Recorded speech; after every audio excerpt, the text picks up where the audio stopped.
Bonjour à tous. On va s'intéresser aujourd'hui à des professionnels qui sont un peu les héros méconnus du monde industriel. Des gens vraiment essentiels, parce que sans eux, une bonne partie de ce qui nous entoure ne pourrait tout simplement pas être fabriqué. Alors, imaginez une seconde. Qu'est-ce qui arrive quand tout s'arrête net?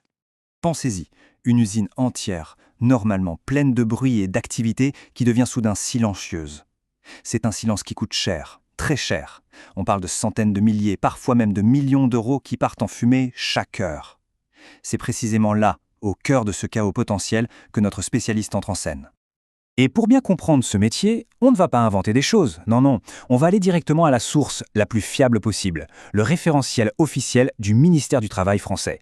C'est en quelque sorte la fiche d'identité officielle du métier, celle qui explique tout dans les moindres détails. Alors, qui est cette personne au juste? Son titre officiel, c'est électromécanicien de maintenance industrielle. Bon, c'est un peu long, hein. Pour faire simple, on pourrait dire que c'est un véritable docteur, mais pour les machines. Voilà donc la définition officielle sortie tout droit du document.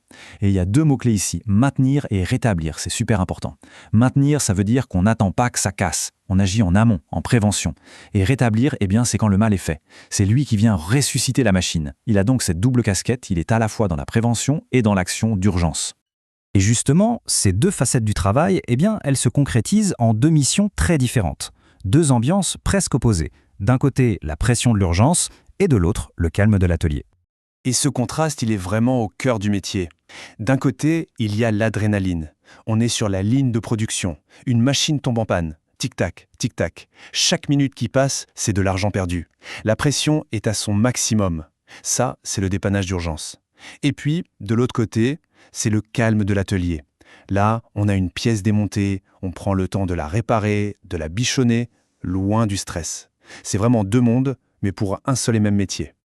Bon, pour pouvoir passer de l'un à l'autre comme ça, il faut être sacrément bien équipé. Et je ne parle pas que d'outils. Il faut une palette de compétences vraiment large, des choses que les robots ont encore bien du mal à imiter. C'est en fait un véritable couteau suisse de la technique, un super polyvalent. La première compétence, et peut-être la plus importante, c'est d'être un détective.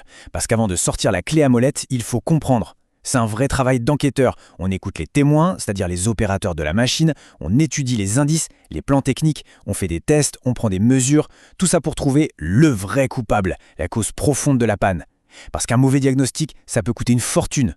Donc cette phase de réflexion, de logique, elle est juste capitale. Une fois le diagnostic posé, on passe à l'étape suivante, l'opération. Et là, il faut se transformer en chirurgien. L'intervention commence, on démonte un mécanisme qui peut être hyper complexe, on change la pièce défaillante, un roulement par exemple, puis on remonte tout. Chaque geste doit être d'une précision chirurgicale forcément. C'est à ce prix que la machine peut vraiment reprendre vie. Et enfin, troisième casquette, celle du spécialiste des flux. Parce que, attention, une machine moderne, ce n'est pas juste de la mécanique, loin de là. C'est un organisme vivant, parcouru par des flux d'énergie. Il y a les circuits électriques, bien sûr, mais aussi les circuits pneumatiques qui fonctionnent à l'air comprimé et les circuits hydrauliques avec la pression de l'huile.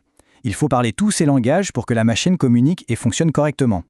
Et ça, c'est vraiment le point clé. Le référentiel officiel insiste lourdement là-dessus. Il y a 4 technologies fondamentales à maîtriser sur le bout des doigts, la mécanique, l'électrique, le pneumatique et l'hydraulique. C'est cette quadruple compétence, cette polyvalence incroyable qui fait toute la valeur de ce profil. C'est ce qui le rend si recherché et finalement si rare. Ok, alors maintenant qu'on a vu les compétences, allons voir sur le terrain. Concrètement, ça ressemble à quoi, le quotidien de ce métier? Et quelles sont les opportunités? Alors, il faut être clair, le bureau, c'est l'usine. Et l'usine, ça peut être un sacré terrain de jeu, parfois un peu rude. Ça veut dire être prêt à travailler en hauteur, à évoluer dans le bruit assourdissant des machines, ou tout le contraire, enfiler une combinaison pour entrer dans une salle blanche ultra propre dans l'industrie pharmaceutique. Bref, le mot d'ordre, c'est l'adaptabilité. Et par-dessus tout, il y a la sécurité. Ce n'est pas juste une règle, c'est une obsession permanente. Et le gros avantage de cette adaptabilité, c'est que ça ouvre les portes de quasiment tous les secteurs industriels. Pensez-y, la métallurgie, l'agroalimentaire, l'industrie pharmaceutique, la plasturgie, l'automobile, la chimie, la production d'énergie, ils ont tous, absolument tous, besoin de ces compétences.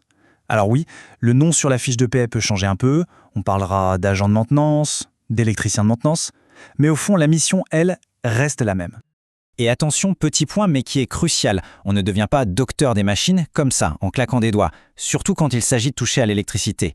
En France, il y a une certification qui est absolument obligatoire, c'est non négociable, l'habilitation électrique. C'est l'employeur qui l'exige et c'est une garantie indispensable de compétence et bien sûr de sécurité. Bon, pour terminer, on peut se poser la question, quel est l'avenir de ce métier? Dans le monde de l'industrie de demain, quelle est sa place, sa vraie valeur? Cette phrase, qu'on pourrait tirer de la définition officielle, résume vraiment tout. Il ne s'agit pas juste de réparer des trucs. Non, l'électromécanicien, c'est le garant du rythme de production. C'est lui qui s'assure que le cœur de l'usine, son pouls, continue de battre jour après jour. Et ça, c'est une responsabilité qui est juste énorme. Et tout ça, ça nous amène à une dernière réflexion, une question pour la route. On vit dans un monde où on ajoute de plus en plus de robots, de plus en plus d'automatisation. Logiquement, on pourrait penser qu'on a moins besoin d'humains. Mais plus ces systèmes deviennent complexes et connectés les uns aux autres, plus ils sont fragiles. Alors le paradoxe, c'est peut-être celui-là. Dans ce futur ultra-technologique, est-ce que le rôle de la personne qui, elle, est capable de comprendre, de diagnostiquer et de réparer la machine ne devient pas plus crucial, plus indispensable que jamais? C'est une bonne question, non ?